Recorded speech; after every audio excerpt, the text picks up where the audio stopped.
काँग्रेसच्या खासदारांच्या अगदी तिखट प्रतिक्रिया समोर येत आहेत। आपण बघतोय की सरकार बेजबाबदार आहे, सरकार कुठली जबाबदारी स्वीकारत नाही। आम्ही विद्यार्थ्यांच्या पाठीशी आहोत आणि म्हणूनच आम्ही राजघाटाच्या दिशेने रवाना आहोत। उनकी तकलीफ है, हम क्या करें? वो हमारी मर्जी है, हम इसको बताए क्यों ये ढीठ सर।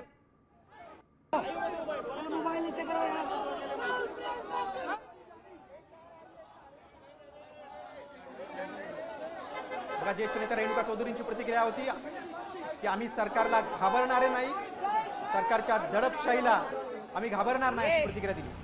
बुजदिल बैठे हैं अपने बिल में घुस के, ये बाहर निकल के बात करने के लायक नहीं है।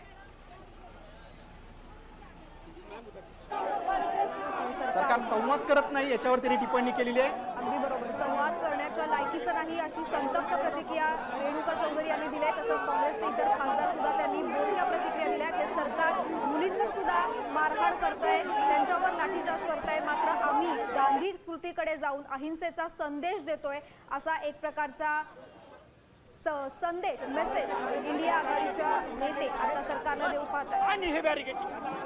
2 दिवसांपूर्वी राहुल गांधींनी चलो पीएम हाऊस असं आवाहन केलं होतं, काँग्रेसनं ट्विट केलं होतं आणि पंतप्रधानांच्या निवासस्थानाबाहेर एक मोठं आंदोलन केलं होतं। जवळजवळ 3.5 तास ते पोलिसांच्या ताब्यात होते।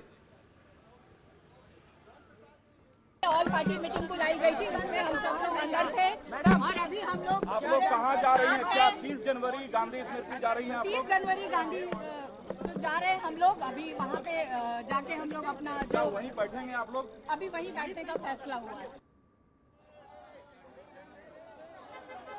विद्यार्थ्यांना न्याय देण्यासाठी आम्ही जातोय। पेपरफुटी विद्यार्थ्यांवर जो अन्याय झालेला आहे, जो जुलूम केलेला आहे विद्यार्थ्यांना, त्याच्या विरोधात आम्ही एकवटलेलो आहोत असा काँग्रेसच्या खासदारांच्या प्रतिक्रिया।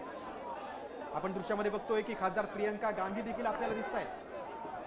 मुख्य म्हणजे राहुल गांधींनी राजघाटावर जाण्याचा अचानक निर्णय घेतलेला आहे। या संदर्भामध्ये कुठलीही माहिती खासदारांना नव्हती असा कयास आहे।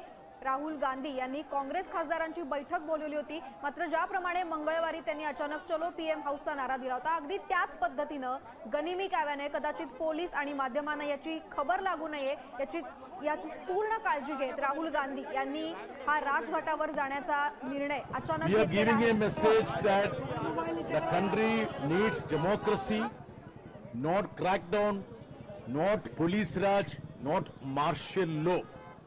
We want democracy to prevail over. So we are going to Gandhi Smriti to send that message.